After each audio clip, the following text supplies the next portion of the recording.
Nothing is more powerful for your future than being a gatherer of good ideas and information. That's called doing your homework. Jim Rohn ভদ্রলোক একজন বিখ্যাত American entrepreneur ছিলেন, author ছিলেন আর motivational speaker ছিলেন। হোমওয়ার্কটা খুব জরুরি।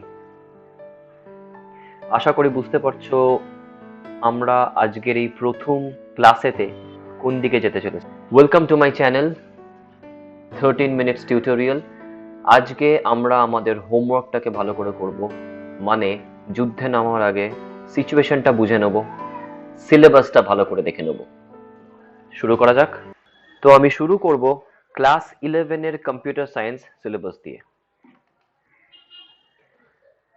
Class 11 এর computer science সিলেবাসের প্রথম যে টপিকটা আছে, brief review of computer systems, যেটা 30 মার্কস বহন করে, তার আন্ডারে কিছু সাব টপিকস আছে। আমি এবার সাব টপিকস গুলোর ভিতরে আর যাব না, ওই যে 13 মিনিটস টিউটোরিয়াল এটা, তো তোমাদেরকে একটু ভিডিওটা পজ করে একবার চোখের দেখা দেখে নিতে হবে।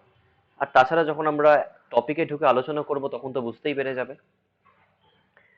তো প্রথম যে topic, brief review of computer systems, তার আন্ডারে সাব টপিকস গুলো হচ্ছে evolution of computers and computer organisation, data representation, various binary coding schemes, concept of fixed and floating point numbers, Boolean algebra,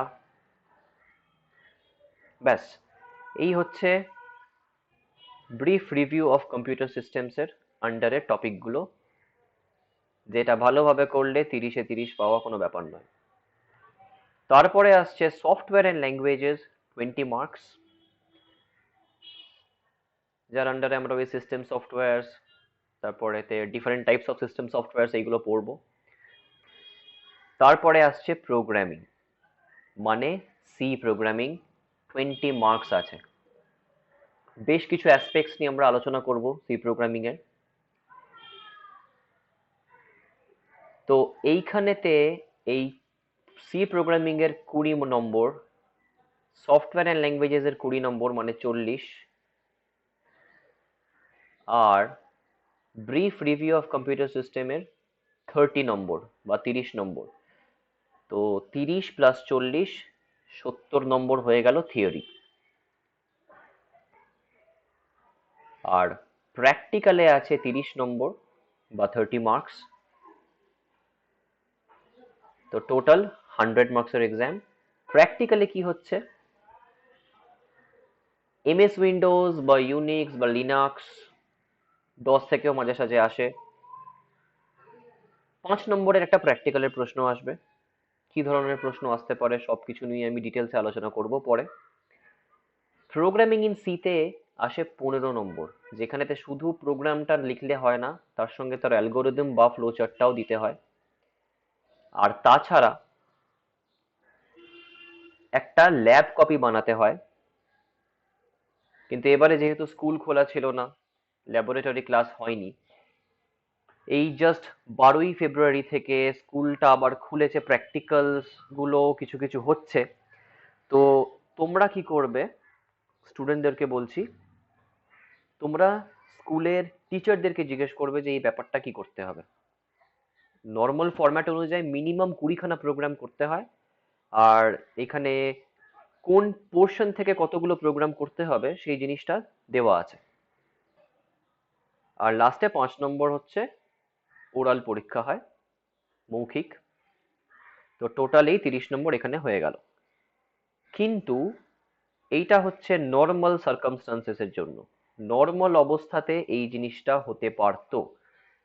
কিন্তু এবারে এত কিছু নেই, বোর্ড থেকে 30 থেকে 35% সিলেবাস কমানো হয়েছে, তো কিছু টপিক বাদ চলে গেছে, সেটাকে এবারে আমাদের দেখতে হবে।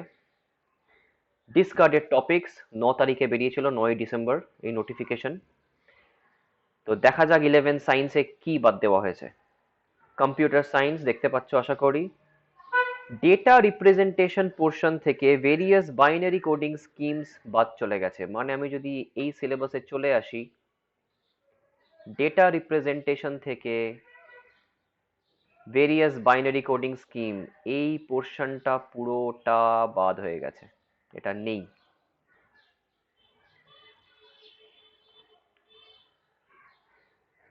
ডেটা রিপ্রেজেন্টেশন থেকে bit map representation of images বাদ। Bit map representation of images বলে যে টপিকটা আছে, এটা বাদ হয়ে গেছে। তাছাড়া সফটওয়্যার এন্ড ল্যাঙ্গুয়েজেস এর সিস্টেম সফটওয়্যারের আন্ডারে ইউনিক্স অপারেটিং সিস্টেমটাও বাদ।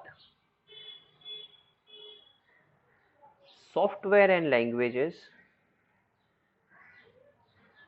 সিস্টেম সফটওয়্যারের আন্ডারে ইউনিক্স অপারেটিং সিস্টেমটাও বাদ।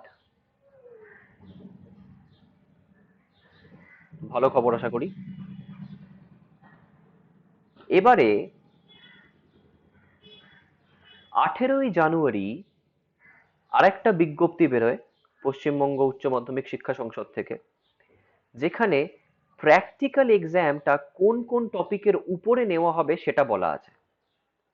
স্কুলেই পরীক্ষা হবে, বোর্ডের প্রশ্নপত্র আসবে না, স্কুলের টিচাররাই করবেন। এখানেই পরিষ্কার লেখা আছে যে প্র্যাকটিক্যাল পরীক্ষার ক্ষেত্রে করোনার প্রেক্ষিতে বিদ্যায়তনগুলি নিজ নিজ দায়িত্বে ও ব্যবস্থাপনায় সংসদ প্রেরিত তালিকাভুক্ত বিষয়গুলি থেকে নির্বাচন করে প্র্যাকটিক্যাল পরীক্ষা সম্পূর্ণ করবেন। ওকে, তো দেখা যাক কম্পিউটার সায়েন্সের ব্যাপারটা কি হলো। তো কম্পিউটার সায়েন্সে কোন কোন টপিকগুলো থেকে পরীক্ষা হবে সেটা বলেনি, কিন্তু কোন কোন টপিকগুলো থেকে হবে না সেটা বলে দিয়েছে। ডিসকার্ডেড টপিকস গুলো কি প্র্যাকটিক্যাল পরীক্ষার জন্য? C programming using string, structure, pointer, 2D array, 1D array. ভালো করে দেখলে 1D array, 2D array, string মানে পুরো অ্যারেটাই বাদ চলে গেছে। তার সঙ্গে স্ট্রাকচার থেকেও প্রোগ্রাম আসবে না, পয়েন্টার থেকেও প্রোগ্রাম আসবে না। আর ডস আর ইউনিক্স দুটো দু ধরনের অপারেটিং সিস্টেম, সেখান থেকেও প্র্যাকটিক্যালে নর্মালি প্রশ্ন আসে, সেখান থেকেও আসছে না। তার মানে আসছে হচ্ছে খালি উইন্ডোজ, শুধু উইন্ডোজ থেকে প্রশ্ন আসবে একটা, আর একটা প্রশ্ন আসবে সি প্রোগ্রামিং থেকে ওই ফাংশন অবধি। ফাংশনের পরেই হচ্ছে অ্যারে শুরু হয়ে যাচ্ছে, তারপরে স্ট্রাকচার, ইউনিয়ন, পয়েন্টার এইসবের কনসেপ্ট শুরু হয়ে যাচ্ছে। তো এগুলো সবই বাদ। আসবে হচ্ছে নর্মাল বেসিক কিছু C programming, control statements, loop structure আর ফাংশন। এর বাইরে থেকে কোনো এর বাইরে ছাড়া অন্য কোনো টপিক থেকে প্র্যাকটিক্যাল প্রশ্ন আসার সম্ভাবনা নেই। তাহলে এবারে প্রশ্ন হচ্ছে আমরা কিভাবে এগোবো। যেহেতু জুন মাসেই পরীক্ষা আর তার আগে প্র্যাকটিক্যালটাও মার্চ মাসে, তাই আমাদের অ্যাপ্রোচটা এই বছরের সিলেবাসটাকে বা রিভাইজ সিলেবাসটাকেই প্রাধান্য দিয়ে হবে। তো যতদিন না হায়ার সেকেন্ডারি পরীক্ষা এই বছরের হয়ে যাচ্ছে, আমি এই বছরের সিলেবাস অনুযায়ী এগোবো। নেক্সট ক্লাস থেকে পড়াশোনা শুরু। রেডি হয়ে যাও।